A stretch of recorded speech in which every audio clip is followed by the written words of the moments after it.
Agora, senador, falando em pacificar essas questões que normalmente despertam muitas paixões, né, como é o caso dessa questão super séria que é a regulação das redes, a gente também tem uma questão voltada à educação sexual, por exemplo, nas escolas, né? Um dos pontos do vídeo do Felca mostra que muitas vezes as crianças expostas nesses vídeos na internet, no YouTube, que muitas vezes são monetizados, gerando lucro para as plataformas e também para os responsáveis, né, que postam esses vídeos e que acabam lucrando com isso, é que muitas vezes as crianças não têm a menor ideia de que elas estão numa posição de vulnerabilidade ou que elas estão sendo expostas a qualquer tipo de risco, né? Elas agem como se aquilo fosse uma brincadeira, uma apresentação. Não há uma consciência da criança, é claro, de que ela está sendo vítima ali de um tipo de abuso.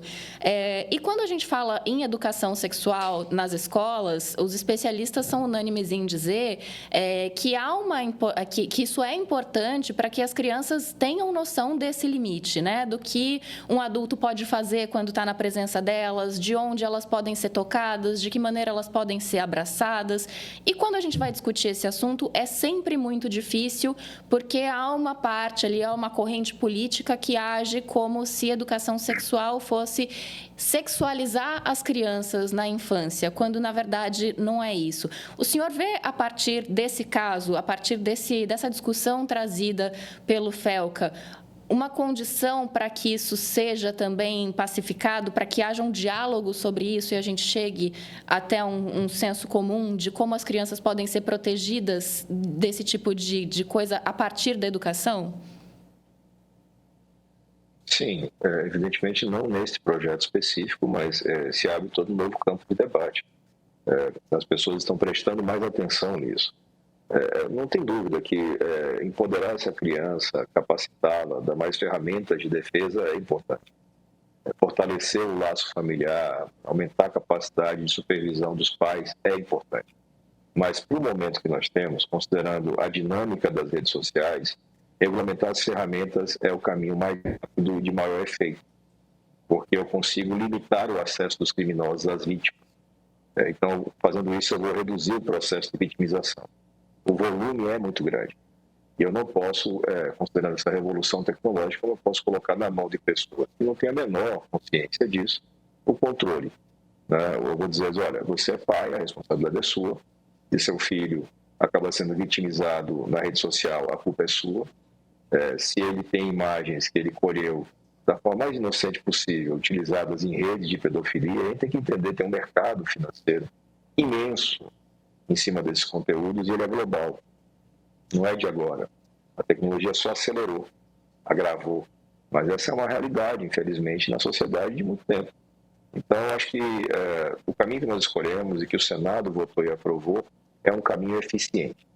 Nesse sentido, o mundo inteiro está avançando, cuidando de crianças e adolescentes, seja na retirada do celular da escola, e foi um projeto de minha relatoria aqui no Senado também, seja na redução de tempo de tela, tem vários países avançando nesse sentido. O Brasil hoje é o segundo país no mundo com mais tempo de tela. Do tempo que a gente fica acordado, mais da metade a gente passa conectado em algum dispositivo. E isso é extremamente prejudicial, especialmente para criança e adolescente. Então, a gente tem que avançar nessas frentes todas, mas sem misturar coisa demais. Se misturar coisa demais, a gente traz complexidade, o debate trava e a gente não vai ter lei nenhuma. Infelizmente, a gente tem que ter essa noção política e fazer um trabalho de convencimento, de formiguinha mesmo. Senador, eu acho que o senhor tocou num ponto muito importante, porque logo que o vídeo do Felca tomou a proporção que tomou,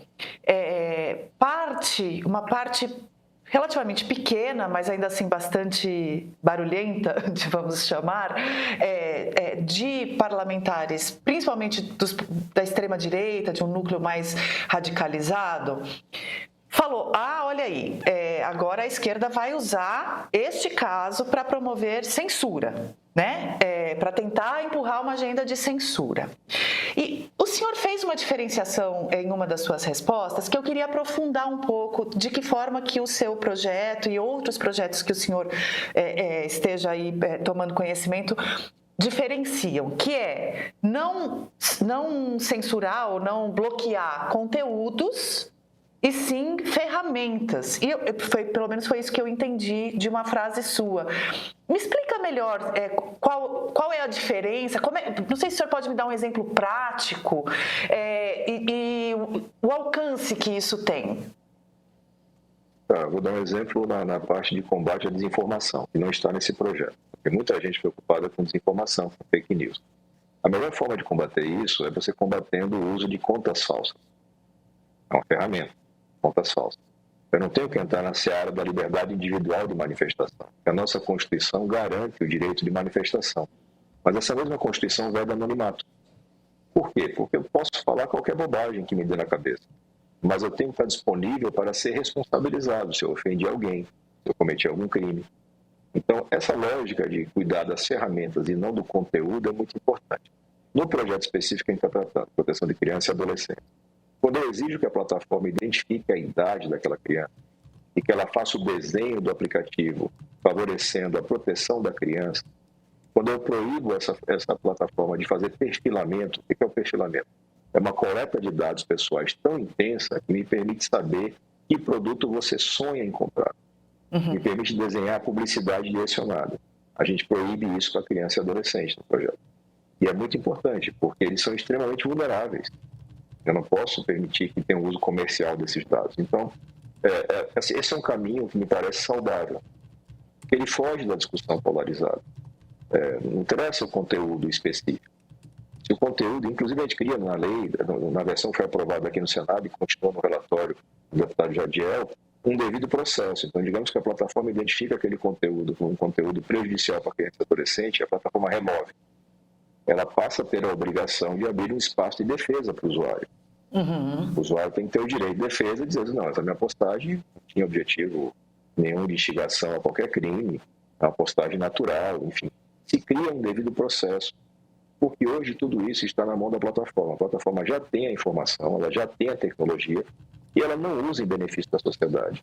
Ela usa em benefício dos seus interesses comerciais. E quando eventualmente ela faz remoção de conteúdo, ela faz de forma autoritária. Eu não sei porquê, eu não tenho direito de defesa, e muita gente hoje vive comercialmente, financeiramente na rede social. Você passa a perder totalmente seu meio de vida de uma forma unilateral. Mas esse devido processo ainda é entre usuário e plataforma. Não tem, não precisa de a justiça formal mediar. Exatamente. É uma relação entre usuário e plataforma. São obrigações da plataforma. A gente passa a exigir que esse serviço prestado tenha uma série de requisitos, como a gente faz com todo segmento de atividade econômica. Não é uma coisa nova. O que tem de novo é que é uma atividade econômica muito potente e que chegou tão rápida e disruptiva que a sociedade não se preparou. A gente não teve um tempo para preparar, enfim, publicidade, uso de dados, tudo isso é muito rápido e interfere diretamente na formação das crianças, né? O volume de crianças e adolescentes com problemas psicológicos derivados do uso de redes é imenso.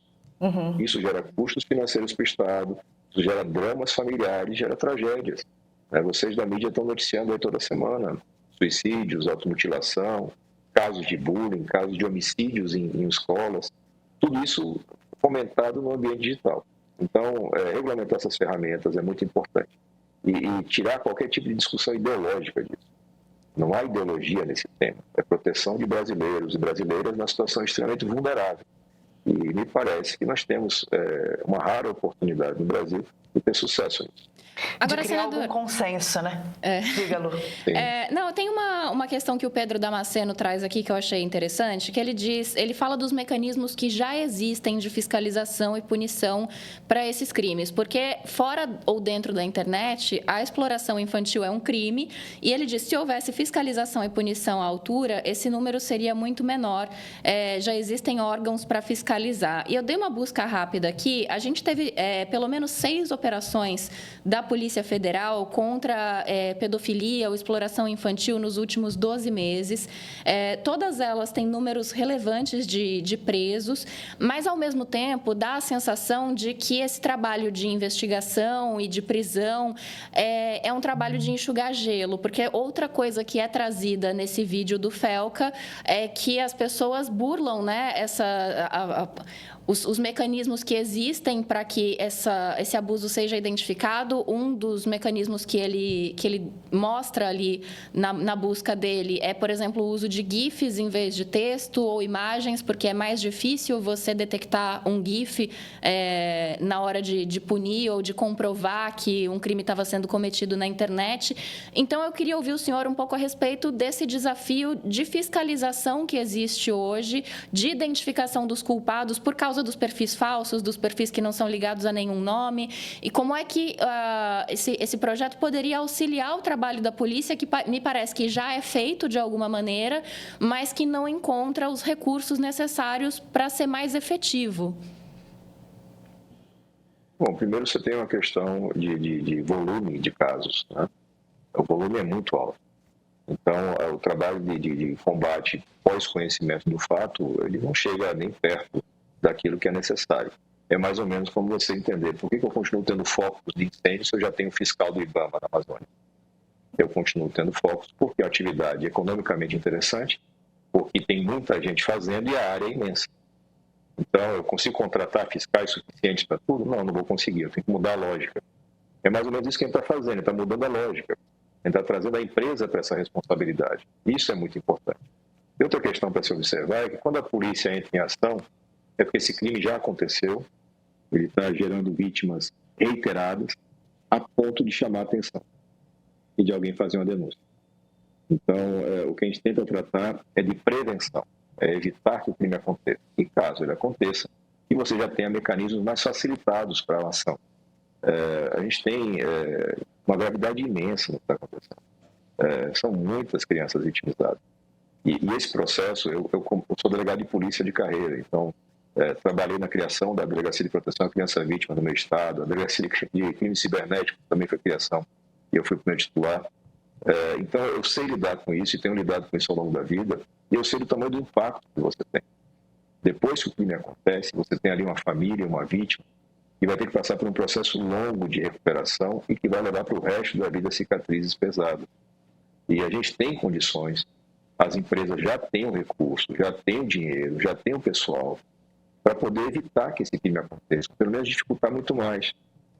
Acho que o Brasil tem hoje uma grande oportunidade. O Felca, que é esse influenciador, teve um papel nisso importante, porque para aquela manada que não presta muita atenção nesse tipo de fato, virou um interesse, isso é bom. A sociedade como um todo está falando do assunto, está prestando um pouco mais de atenção no assunto.